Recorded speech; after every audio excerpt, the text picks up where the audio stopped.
अंतर्राष्ट्रीय हवाई अड्डे पर शुरू होती है। यह व्यस्त और शोर शराबा से भरा है। लोग उड़ानें पकड़ने की जल्दी में हैं। भीड़ के बीच क्ले है, एक दुखी कलाकार। वह 1 साल पहले अपनी पत्नी शेरॉन और बेटे जॉनी को छोड़कर चला गया था। अब वह अपने परिवार से मिलने मैनचेस्टर लौट रहा है। क्ले शेरॉन को फोन करता है, पर उसका फोन बंद हो जाता है। वह चार्ज करने की कोशिश करता है, पर कहीं प्लग नहीं मिलता। लाचार होकर वह पेफोन से शेरॉन को फिर से कॉल करता है। वह कहती है कि 1 साल में बहुत कुछ बदल गया है, अब आसान नहीं है। वह के साथ सब ठीक करने पर अड़ा है। जैसे ही वह पेफोन उठाता है, फोन इस्तेमाल करने वाले लोग अकड़ने लगते हैं। कुछ के मुंह से झाग निकल रहा है, चेहरे दर्द से तड़प रहे हैं, कुछ हमलावर हो जाते हैं। हवाई अड्डा अराजकता में डूब जाता है। डरे हुए लोग इधर उधर भागने लगते हैं। घबराहट में एक महिला पुलिस को फोन करने लगी, पर फोन उठाते ही वो भी उन्हीं लक्षणों से ग्रस्त हो गई।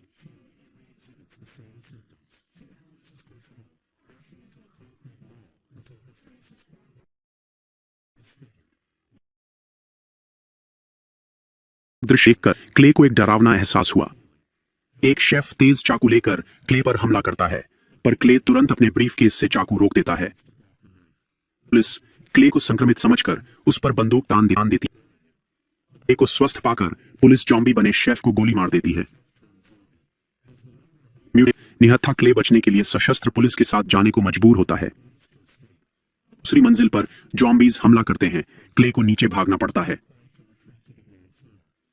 छिपने की जगह ढूंढता है, पर एक विस्फोटक विमान हवाई अड्डे की ओर आ रहा है।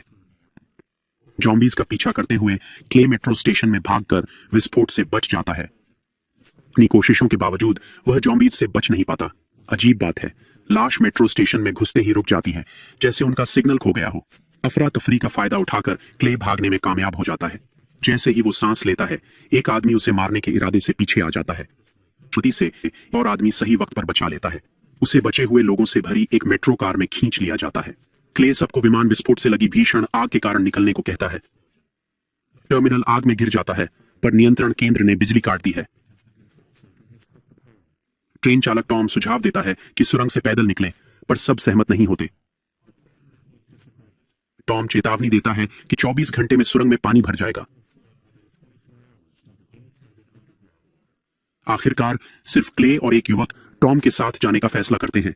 मेट्रो कार छोड़ देते हैं और सुरंग से निकलने ही वाले थे कि कुछ लोग सामने आ जाते हैं। वे संशय में पड़ जाते हैं कि ये लाशें हैं या जिंदा इंसान। एक ज़ॉम्बी अचानक उस युवक को मार देता है जो जांच करने वाला था। वे मदद के लिए भागते हैं, पर शोर और ज़ॉम्बी को आकर्षित करता है। बाहर निकलने का एकमात्र रास्ता बाहर जाने वाली सीढ़ी पर चढ़ना है। वे लोहे का दरवाजा बंद करते हैं, सोचते हैं सुरक्षित हैं, पर शहर तबाह हो चुका है। उन्हें छिपने की जगह खोजनी है। स्टूडियो पास है, तो वे वहीं शरण लेते हैं। वहां पहुंचकर क्ले के मन में अपने परिवार का ख्याल आता है। न कर पाने पर वह टॉम के फोन से मैसेज भेजने की कोशिश करता है, लेकिन मैसेज अजीब कोड में बदल जाता है और भेजा नहीं जा सकता। अगले कदम पर सोच रहे थे कि अचानक दरवाजे पर दस्तक होती है। पहोल से देखकर क्ले दरवाजा खोलता है और ऊपर की पड़ोसी एलिस को देखता है।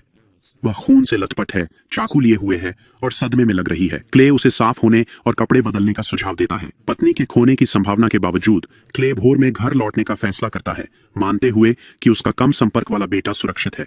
की योजना सुनकर टॉम और एलिस उसके साथ जाने को तैयार हो जाते हैं। एक साथ रहना ही उनके बचने का सबसे अच्छा मौका है। होते ही वे जॉम्बीज के समूह व्यवहार को देखते हैं, जो एक संगठित गिरोह जैसा लगता। पकड़े जाने का मतलब होगा निश्चित मौत। जॉम्बीज के तितर बितर होने पर वे चुपचाप सड़क पर निकल पड़ते हैं। वे जॉम्बीज का एक समूह गोल गोल घूमता देखते हैं, जो भ्रम पैदा करता है। एक मोटरसाइकिल तेजी से गुजरती है, उनके इशारों को अनदेखा करते हुए।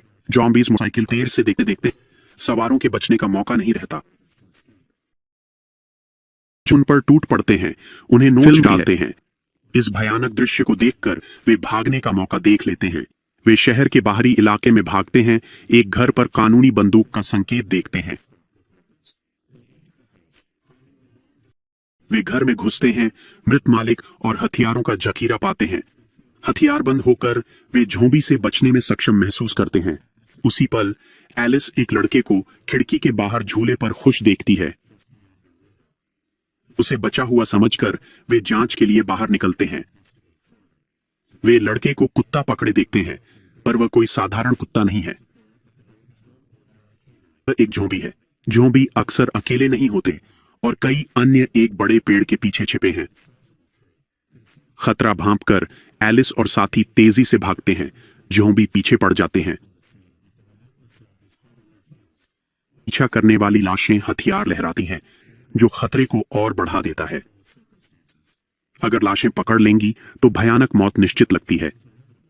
वे हताश होकर लड़ते और पीछे हटते हैं, नदी तक पहुंचकर घबरा जाते हैं। निराशा में उन्हें लगता है कि बचने का कोई रास्ता नहीं है। लेकिन भाग्यवश जब लाशें पास आती हैं, वे उन्हें नहीं देख पाती हैं। पता चला कि एलिस और उसके साथी एक लकड़ी की नाव के नीचे छिपे थे। लाशें तुरंत नहीं जाती, जैसे वे सजा दे रही हों। डरावने तरीके से लाशें एक दिशा में देखकर अजीब आवाजें निकालती हैं। लाश के जाने से पहले एलिस और साथी सावधानी से यात्रा फिर शुरू करते हैं। चलते हैं। टॉम का मानना है कि लाशों का जमावड़ा डूबते सूरज और किसी अज्ञात शक्ति के कारण हो सकता है। क्ले देखता है कि जब एक लाश उन्हें देखती है तो बाकी तेजी से पीछे आती है, जैसे एक साझा दृष्टि हो। वे सोचते हैं कि ये लाशें मोबाइल फोन की तरह काम कर सकती हैं, एक नेटवर्क सिग्नल से संवाद करती हुई। रात नजदीक आ रही है और मंजिल का इंतजार है। वे आगे बढ़ते हैं।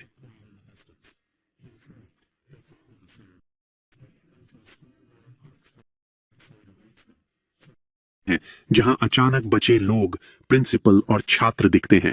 आश्चर्यजनक रूप से संगीत का स्रोत खेल के मैदान में एक लाश का मोबाइल फोन निकलता है।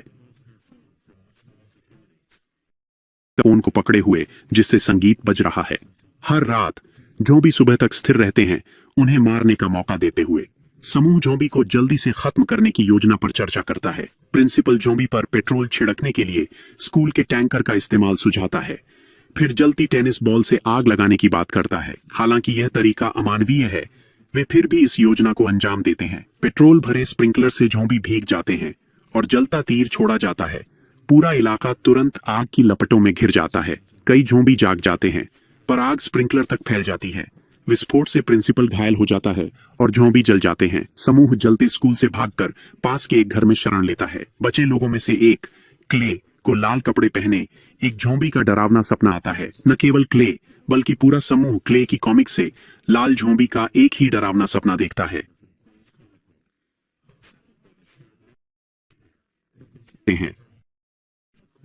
वे एक बार पहुंचते हैं जहां कई अन्य बच्चे लोग जमा हैं।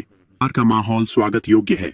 समूह अपना गार्ड डाउन कर एक दुर्लभ सामाजिक मेल का आनंद लेता है। अचानक हुई पार्टी के बाद समूह सो जाता है, लेकिन एक महिला दरवाजे के पीछे से आती रहस्यमय आवाज से जाग जाती है। जिज्ञासु होकर वह ध्यान से सुनने के लिए झुकती है। जैसे ही वह आवाज की जांच करती है, क्ले भी जाग जाता है। जब वह महिला के पास पहुंचता है, एक म्यूटेंट ज़ॉम्बी अचानक उस पर हमला करता है।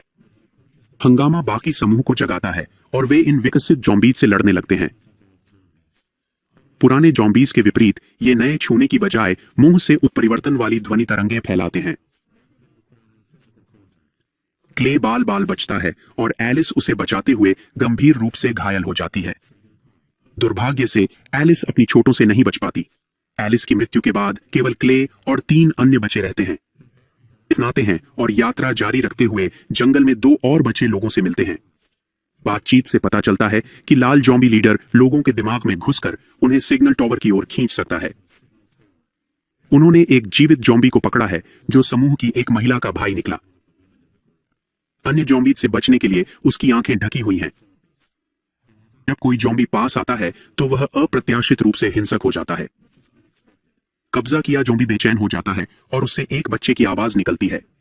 क्ले आवाज को अपने बेटे की पहचानता है और तुरंत ज़ॉम्बी का हुड हटा देता है। यह लाल ज़ॉम्बी द्वारा बिछाया गया एक जाल निकलता है।